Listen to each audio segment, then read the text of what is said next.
The weather has been very nice today, and it's going to be very nice tomorrow, but that is not going to last. It's going to get very cold down here in Texas, and that means one thing: chili season. But not only that, when this video releases, it's just going to be a few days away from the biggest football game in all of America. So let's do a twofer. Let's make some really good, nice, warm, cozy, Texas-style chili, and then we'll serve that on top of a big bowl of Fritos with some cheese and some jalapenos and some other fixings, and we'll make the perfect snack for your big game watch party. What I have in front of me right now is a tri-tip roast, and then I have this right here. This is Colleen's salt and pepper seasoning. We are gonna smoke this tri-tip roast tomorrow, but we're gonna leave it in the fridge overnight with some seasoning all over. The salt is going to sink into the meat and flavor it all the way through. And the pepper, after it's all dried up, is going to allow for some really good bark to show up on this roast. Okay, I'm going to give it a quick pat down. That looks pretty good. There we go. There's an up-close look at it right there. And that's pretty simple. We just put this in the fridge overnight and we smoke it first thing tomorrow morning. It is 7:30 in the morning on this lovely day. It is nice and chilly outside, but not too bad. And let me show you all the grill setup. I've done this before, but let me go a little more in depth. This is the slow and sear insert for the Weber kettle. You can see that there is a space here. I put some chips on the bottom. That doesn't have any charcoal. All the other charcoal has been pushed off to one side. That's on purpose. There's also a water reservoir that you might be able to see. There's a little gap in there where my finger is. We need to fill that up. Then these two wax tumbleweeds will go down at the bottom. Then I covered those two tumbleweeds with some charcoal, but I made sure that there were gaps so that I could light it. It appears to have worked. Okay, so let me stand back because there's a lot of smoke. Those tumbleweeds are gonna burn, and they're gonna burn enough to ignite the charcoal. I'm gonna leave the lid open for, I don't know, 10, 15 minutes, and then we'll move on. So I'm just gonna take this roast with my bare hand, lift it up, and put it over here. I am going to watch this cook over the next hour or so and make sure that we hit a target temperature that we want, and then we start to maintain it. All right, y'all, it's getting a little bit late in the day for me to finish the entire chili recipe, so I'm gonna do as much prep work as I can, and then tomorrow we are gonna do the slow cook for the chili. That's gonna take us about 6 to 8 hours, but it's gonna come out real good. Cast iron skillet, butter in the pan. Then half a diced sweet onion, and we cook this on medium-low for the next 30 to 45 minutes, maybe even an hour. We're gonna caramelize these diced onions. The thing about caramelized onions is that you have to stir them constantly. I think we're getting close to the end. Oh yeah, oh yeah. Okay, take them out. Get an up close look at those right there. Our roast has been resting in the oven at 160 for about an hour and a half. We're gonna go ahead and cut this up. And look how beautiful this is. Look how juicy it is, oh my God. We have horizontal slices. Now we're gonna go ahead and cube it up. I'm not too worried about losing moisture because this is all gonna get slow cooked in a bunch of liquids for 6 to 8 hours tomorrow. All right, I think we have a pretty decently cubed up roast. Let's go ahead and put this in a container as well. Okay, pan wiped out. Let's get some olive oil in there. Turn the heat on. Add 1.5 diced red onions. Once we've sweat these out a little bit, I'm gonna take an entire head of diced garlic.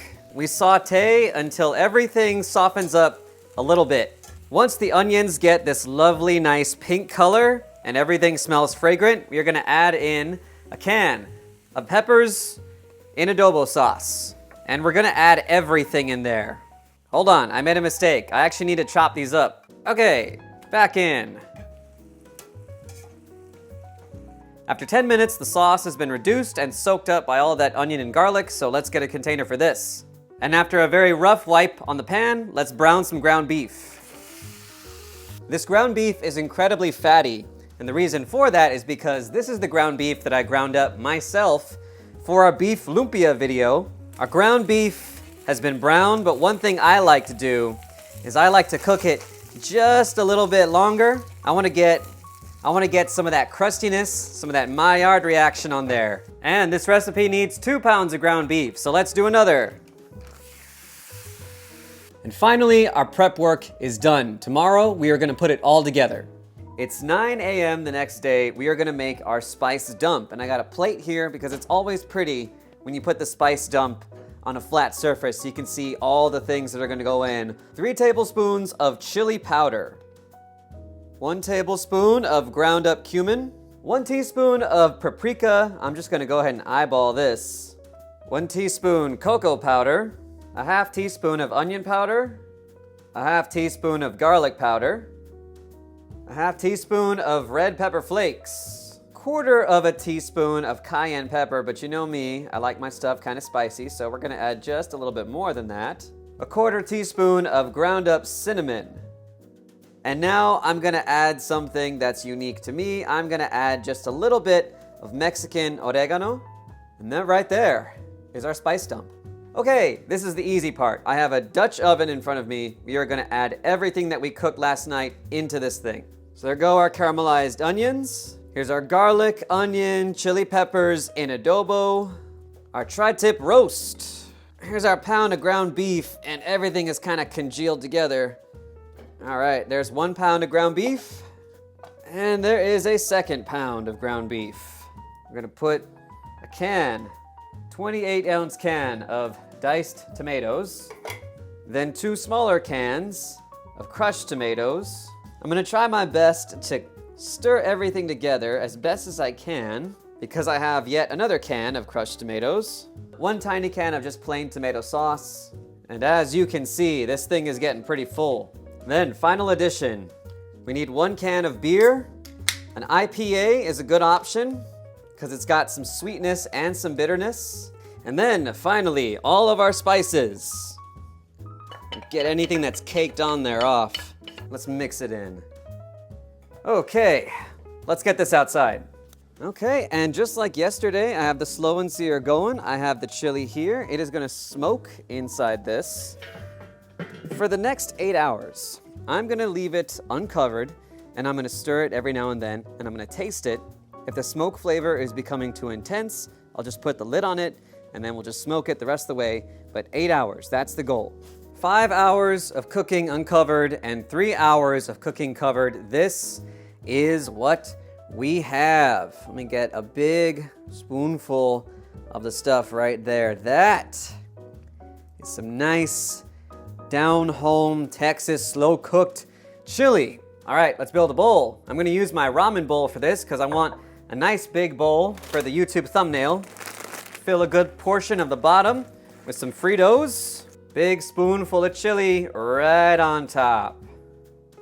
Then I'm gonna sort of decorate around the outsides with some more Fritos. Just wanna make it look like that chili is nice and nestled in the center. We're gonna add some cheese. Add jalapenos. Add a few freshly chopped onions. And I got some Mexican style sour cream. And that is our Frito pie. I'm sitting in front of this lovely batch of bar food, game night food. It smells amazing. It smells spicy. It smells like meat. It smells like smoke. It smells like Fritos. Let's go in.